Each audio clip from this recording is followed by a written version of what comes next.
different running back in there. The guy's played some.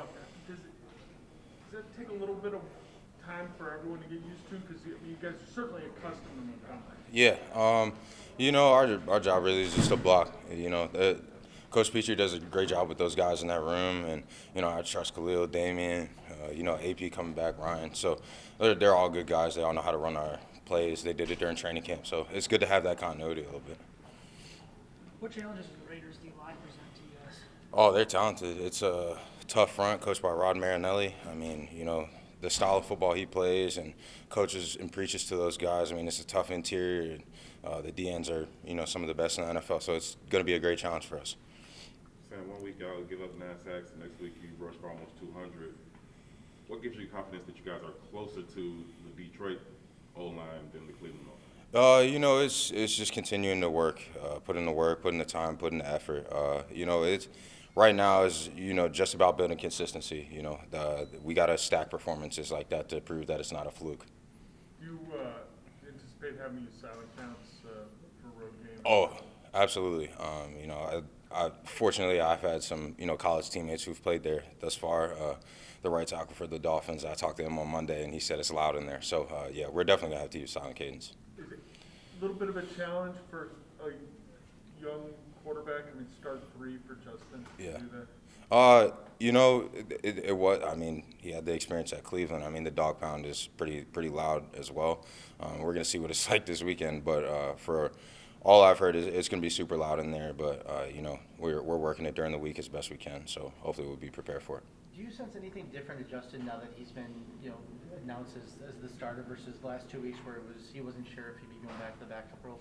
I think that's the great thing about Justin is that all throughout this process, as long as I've known him since May, the preparation he's had, the way he comes into the building every day, he's preparing to be the starter. And, I know he spoke to you guys, I think, about, taking extra reps after practice, going through the entire practice script. So he's been doing that since training camp, since the beginning of the season. So, his preparation hasn't changed, and I think that really is a credit to him. How about from your end, knowing that it's just going forward and you can prepare, okay, this is the guy I'm snapping to, this is the guy that I'm preparing for, and it's only Justin? For sure. I mean, it's always good to have communication like that, and to understand this is the guy you're going into the week with, and just building that continuity between himself and myself, really. So, and just understanding how each other work and operate, what his cadence is like, those types of different nuances.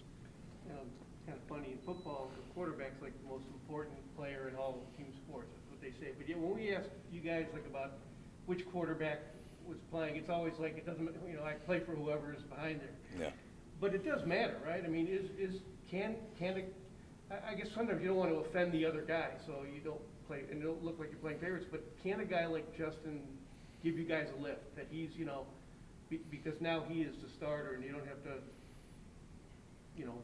not worry, but they have to answer questions about that, I guess. Well, you just asked a question, so we still have to answer questions about it. But it really is. They both have different strengths. I've played with different quarterbacks during my time here, and really he brings a different element to the table than Andy does, and Andy has the strengths that Justin is going to start accumulating as he gets more time, more reps. So really, it's all about building chemistry. That's the part, and I would definitely say it's probably harder for receivers than it is for our offensive line to adjust to that, the timing of throws and stuff like that. So for our offensive line, we got to do our job. We got to block, and no matter who's back there, we got to block. We've got to sustain blocks, especially against a defensive front like we're going to play this weekend. Is there anything that has surprised you about working with Justin? No, and that's the great thing. There is no surprises because he is who he is every single day, and that consistency is definitely that's a great trait about him. How do you sustain a running game without David? Executing fundamentals, technique, whatever's called, we got to go out there and execute it, and make sure that we're all on the same page and giving the backs a chance to make plays.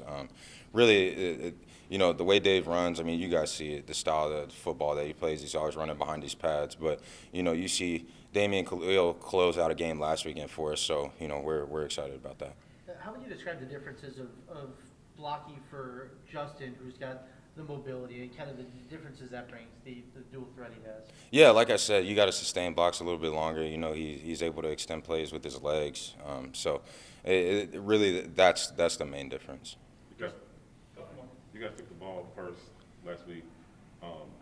Would you like to take the ball again first to kind of get out early, maybe quiet some of that crowd noise, but also give you an opportunity to get an early lead and not be in, obvious pass situations? Whatever coach wants to do, I'm cool with it.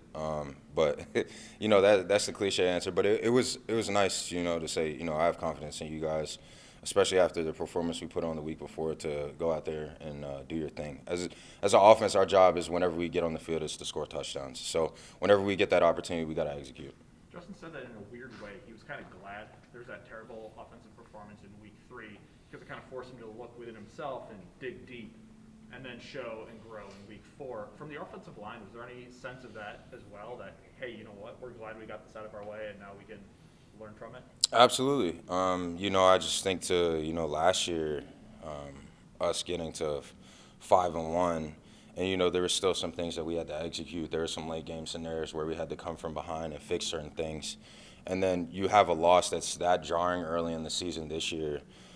It kind of brings all your problems to the forefront and things that you have to address and things that you have to improve on. So in a way, I do agree with that. Obviously, it was embarrassing to put that out there on the field. But, in a way, Justin is definitely right about that. Thanks, everybody. Thanks, guys. Thank you. Thanks, Sam.